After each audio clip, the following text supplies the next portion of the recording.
Hello, welcome to day 107. Today I want to talk about the video that we saw this week, the video by Leo. It was called The Ego's, actually I didn't write down the name of the video. It was about the ego's favorite defense mechanism, distraction. So hopefully you watched that video. I want to go over the notes that I took as I was watching the video. The first thing that I wrote down is defense mechanisms are needed to keep the ego alive or appearing to be alive, because the ego is not real. The ego is not natural. It needs something to hold it up. If you think about one of those bouncy things that kids sometimes get at birthday parties, it has this machine that's blowing air into it constantly so that it's all big and bouncy for the kids. And as soon as that machine is turned off, it just deflates, right? And kids can't bounce in it anymore. Well, the ego is the same way. The ego is not real. It has to be maintained. And the way that the ego is maintained is referred to as defense mechanisms. And so what Leo was pointing out in this particular video that we watched this past weekend is that the number one defense mechanism is distraction. Leo said, if you didn't distract yourself, you'd inevitably learn the truth that there's no you in there. And in fact, there was one point in the video where he said, you are the ego. And what he's really referring to there is, of course, not the true self, because the true self isn't the ego. What he's referring to is the body, mind, personality, especially the mind that you are identified with. When you say, I'm this person, I like this, I don't like this, these are my political philosophies, this is what I think is right, this is what I think is wrong, this is what I think is true news, this is what I think is fake news, this is what I think you should do, or what they should do, or what I should do, and this is what you shouldn't do, they shouldn't do, I shouldn't do, all of that. And notice we use the word I, what I think, right? That's the ego. And almost everybody is identified with that. So, and we say that's me, right? So when he says you are the ego, he's referring to all of that. And again, he says, if you didn't distract yourself, you would inevitably learn the truth. There's no you in there. In other words, this is all something that is being inflated, like a kid's, bouncy, I don't know what those things are called, but the bouncy things that they use at the birthday parties, and it has no real substance to it. And that's what you would discover if you weren't distracted.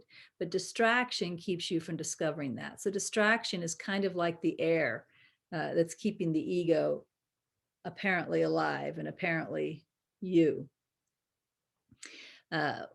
He talked about different things that can be distractions, like social media and video games and parties. But he made a really important point. And the real important point is the real distraction is your entire life. And this is what I want to come back and look at. Most of us do not think of our personal life as a distraction from truth. But that's the point that Leo was making in the video, and that is the truth. And so this is something we want to pause and look at. We have about a week and a half left with NTI Mark, and then we'll be going into NTI Luke. So I'm going to just take us forward a little bit into NTI Luke. Let's see, I am going first to NTI Luke chapter 3. And I want to read to you what NTI Luke chapter 3 says about distractions. John the Baptist is the symbol of this calling. And of course, we focused on the calling of the heart. So this is the calling he's talking about, the one that, we spent a couple weeks, 2 or 3 weeks meditating on that calling of the heart, right? So John the Baptist is the symbol of this calling within all of us, not yet fully the Christ. And the Christ would be that second principle of God that I showed you when we were in, in NTI Matthew, I showed you the 4 principles of God. And the second principle of God, which is often called consciousness or unity consciousness, is also called Christ consciousness. So again, John the Baptist is the symbol of this calling within all of us. Not yet fully the Christ, it is the voice within a split mind that calls the mind to return to one mind, which is the Christ, right? And that's that second principle of God, that unity consciousness. For Christ is free of illusions and released from distractions, singularly focused on the willingness that is the will of God. And then NTI Luke continues. What distracts you from the singular thought of God? Distractions take many forms. They may seem to be positive or negative distractions. They may seem to be problems you face or pleasures you enjoy. But if they keep your thoughts away from the singular thought of God, they are distractions for you. Do not feel guilty about your distractions, for distractions cause no loss in the will of God. God's will is truth, and so it remains always true. Distractions can have no effect on it. But listen to this sentence. Distractions only distract you from what is true, so that your focus is on distractions, which distract you from the awareness of truth. So you see, NTI agrees that your life, right, the things you love in life, the problems you're trying to figure out in life, trying to resolve right now, all of these things are distractions from the truth. And one thing that we are doing in the do nothing meditation is we are just allowing the thoughts to run, right? We aren't trying to control them. We aren't trying to stop them. If they happen to, if the mind happens to notice a thought, and then the thought happens to stop, if that occurs naturally without any efforting, that's fine. That happens to me all the time.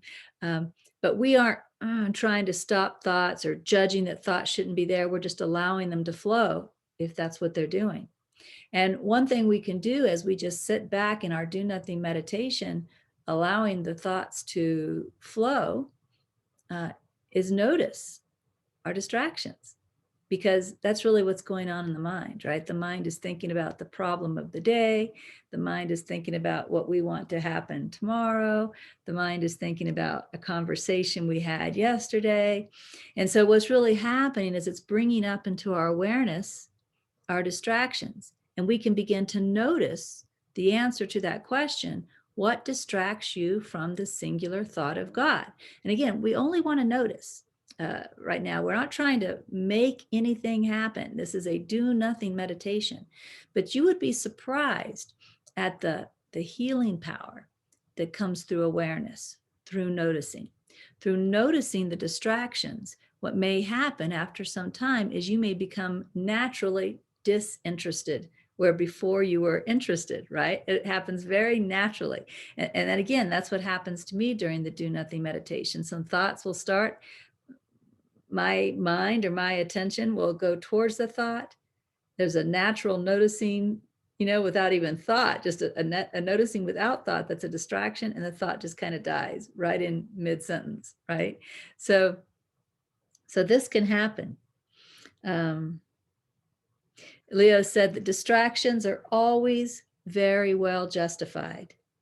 So again, I have to think about this problem. I have to figure this out. And NTI just said, again, NTI said, distractions take many forms. They may seem to be positive or negative distractions. They may seem to be the problems you face, right? So it comes up as, oh my gosh, I have to think about this. It seems very justified, but that's still a distraction from God or a distraction from truth. Leo said the real purpose of a distraction is to make some noise over there so that we're not looking over here, just like a magician, right? Make some noise over there, so we're not looking over here. And really what that means is keep our attention outward focused, so we're not looking inward, which of course is how we discover the truth of what we are. So, and even thoughts are outward attention. Thoughts are not inward attention. And then what Leo said, this was really important. He said, we make some noise over here so that we're not looking over here. And he says, and then we stall out the clock. And that's a really important point. In other words, our entire life is a distraction. And all the ego has to do is keep us distracted by our entire life until we die.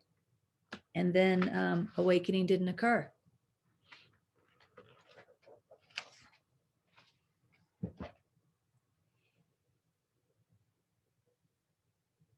Leo said, basically, your mind will do anything to keep you from looking inwards. It has to look outwards. That's how it survives. So the real point of this video is that if awakening is important to us, we need to prioritize consciousness or awakening over our entire life. And 500 Days with NTI is designed to help us do that. You know, like right now you're doing contemplations in the morning, reading, or I do in the morning. You could be doing them in the evening. You know, it's this evening or tomorrow morning, right? It's the way the instruction is written in the posts. But you're doing a reading, you're doing a contemplation, you're writing some sentences, and then reviewing those sentences at least 8 times throughout the day. That's helping to make consciousness a priority, so that we're not forgetting about truth as we go throughout our day, but we're bringing ourselves back to it at least 8 times throughout the day. And as we go through the 500 days, 500 days was written for busy people. And it is intended to help us, in spite of the fact that our life appears very busy, to prioritize consciousness over that life. I want to read to you something from the spiritual teaching of Ramana Maharshi. I think Leo used the term householder. That's a term that as far as I know, it comes from India. You know, in India, it's kind of a tradition when you're seeking truth, you leave your family and you go to an ashram or a cave and you focus solely on truth. And a householder is a person that has a family and has a job. So I'm reading from a section called Work and Renunciation. And this is a devotee asking Ramana Maharshi, what is the highest goal of spiritual experience for man? And Ramana Maharshi says self-realization, which of course is awakening to the true self. The devotee then asks, can a married man realize the self? And Ramana Maharshi says, certainly, married or unmarried, a man can realize the self because that, the self, is here and now. If it were not so, but were attainable by some effort at some time, and if it were new and had to be acquired, it would not be worth pursuit, because what is not natural is not permanent either. But what I say is that the true self is here and now and alone, right? So that true self, and when we looked at those 4 principles of God, I pointed out to you that first principle of God encompasses everything. So it's present here now as the essence of everything. And so really we're only awakening to what is currently true in everything that we experience throughout the day. And this is the point that Ramana Maharshi is making. It is all around you. It is your work. It is your family. It is your home. It is you, right? So you don't have to leave those things to realize the self. He says a salt doll, a doll made out of salt, a salt doll diving into the sea will not be protected by a waterproof coat. This world in which we have to toil day in and day out is like the ocean. Actually, that's the devotee that's saying that. He must have heard this teaching somewhere. So this world is like the ocean, and the ego is like the salt doll. And the salt doll tossed into the ocean cannot survive. Of course, that's true when it's tossed into the into the ocean, while we maintain devotion. Maharshi says the mind is the waterproof coat, which means, all of the thinking can't keep the salt doll from melting.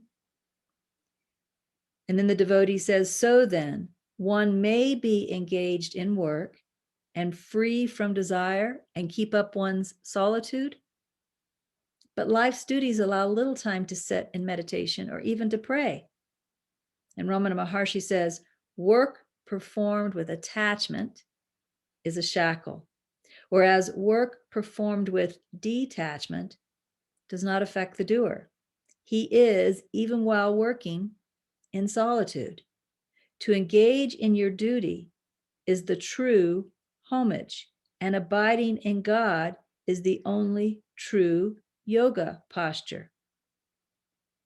So again, what we are learning to do is to keep our mind with God, to keep our mind with devotion while we go about our day. And that is the way that a householder practices awakening, because everything is God. You are in God all the time. You can never be separate from God. Therefore, wherever you are or whatever life you have is right now the perfect life for awakening to God. I was just looking to see if there's anything else here I want to say. Ramana Maharshi says, if you can keep quiet without engaging in any other pursuit, it is very good. So if that's the life that you are given, a life where, you live alone and you can meditate 10 to 12 hours a day, that's good, he says. If that cannot be done, where is the use of being quiet so far as realization is concerned? If that's not the life that God hands you, in other words, then that's not what you need for realization. You can trust that the life that consciousness is giving you is the life you need for realization. He says, so long as a person is obliged to be active, let him not give up attempts to realize the self. So really what we want to do is we want to make everything in our life about one thing, awakening. And that's how our life is no longer a distraction, right? It can be a distraction as we're attached to our life and to the things that happen in our life, then it's a distraction. But if the life continues, even on its busy, busy track, but we learn to keep our mind and our heart devoted, and we learn to be detached, and we learn to remain at peace and be centered, even while all this is going on, then it's not a distraction. In fact, it becomes the ocean that the salt doll, the ego, dissolves in.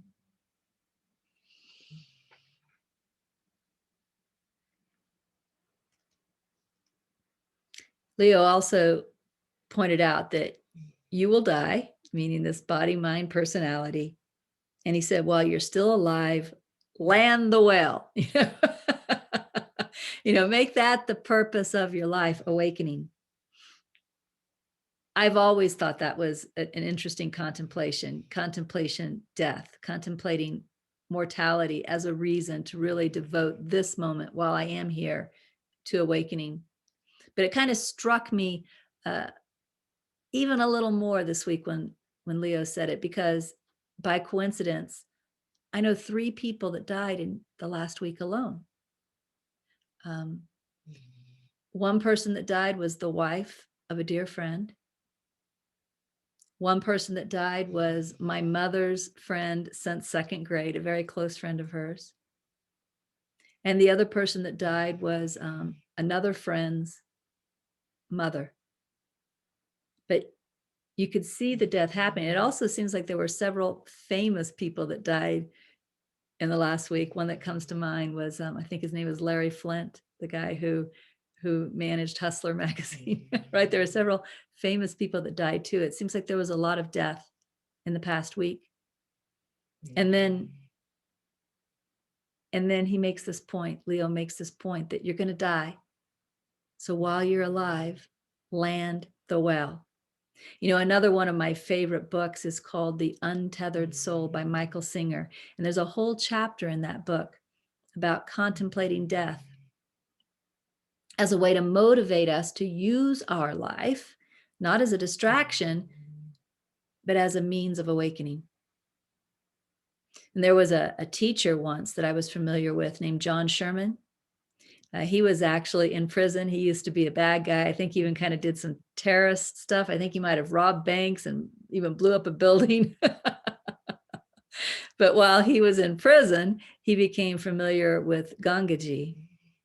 And he began to practice self-inquiry. And he had an awakening in prison. And when I first became familiar with him, it was during an interview. And the interview was listening to his story about how having all of that time in prison to focus on self-inquiry was helpful to realizing the self. And the interviewer said something about, well, that was the perfect life for you then, right? Being in prison, that was just the perfect life for you. And John Sherman looked at the interviewer and said, and your life is perfect for you. And that's the point. We don't want to allow our life to be a distraction. Instead, we want to take that same life and say, how can you help me awaken? And again, 500 Days with NTI is here to help us do that. But that's the attitude we want to have towards our life. My life is the perfect life, just as it is, to help me awaken. Otherwise, it wouldn't be my life. Let me read something else to you from Luke while we're on this topic. This is from Luke chapter 12. It says, so this is the work that I ask you to do. I ask you to slow down your pace a bit.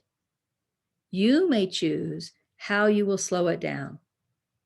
Pick a method that seems most comfortable to you now, but find a way to reduce the distractions in your life so you can take the time to become aware of the thoughts that seem automatic in your mind. What are these thoughts? What are they saying to you? Why are you listening to them? Are they thoughts of love? Right? So again, this do nothing meditation, that's time we're taking to slow down our life a bit and allow the mind to run if the mind is running, and to be aware of these thoughts and to notice these thoughts. Just that's it. Just paying attention to them, noticing what they are, noticing the distraction that they are from truth. And, right now I'm asking you to do, a small amount of the do nothing meditation, but you might want to pay attention to, are there certain days when I can spend more time in the do nothing meditation? Or could I maybe do the do nothing meditation twice a day? Because obviously, the more time you spend in that state of doing nothing, that state of awareness, just noticing what's going on with thought, with attention, with the body, the more benefit you get out of that type of meditation. Also, you might look for opportunities to do nothing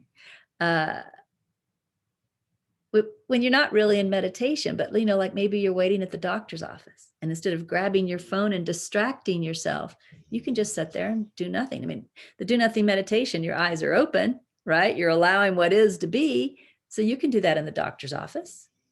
There may be times just sitting on your back porch, or other times in your life when, the mind says, I'm bored, and the mind wants to grab the phone or do whatever it does, turn on the TV to distract itself. And you might say, you know what, actually, I can spend a bit of time just doing nothing right now. So, find a way to slow down, do nothing, and just be aware of what's going on, aware of the mind, aware of attention, aware of feelings, sounds, just whatever comes into your awareness, that's what you're going to be aware of.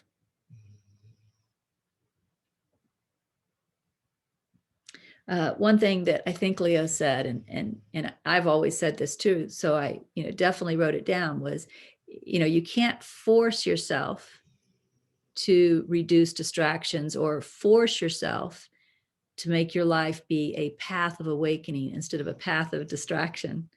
He says you have to do this by developing a love for the truth, or by developing a love for raising your consciousness. And I agree with that wholeheartedly. The more we want to raise our consciousness to a higher level of consciousness, the more we want to realize the true self, the more we're going to allow our life to be a path of awakening instead of a distraction. And one thing you could do, this is not an assignment, but if you want to, you could go back and watch that video again on lower consciousness versus higher consciousness, and really pay attention to the difference and see if you feel called to really work towards that higher consciousness. You can just search for that on YouTube to find it, lower consciousness versus higher consciousness. And again, that's put out by actualized.org. Reducing the distractions in your life, or seeing your life as a path of awakening instead of as a path of distraction, it isn't something we do because we have to. It isn't something we do because we feel guilty that there's a distraction there. Again, it's something we do because we want to. So realizing how much you want to raise consciousness, or realizing how much you want to awaken, is an important part of this. All right, so the last thing I want to do then, I want to read a message to you. This comes from the Teachings of Inner Ramana, which is another book that I scribed. It's one of my favorite messages. It's called The Love of Discipline. It's on page 69.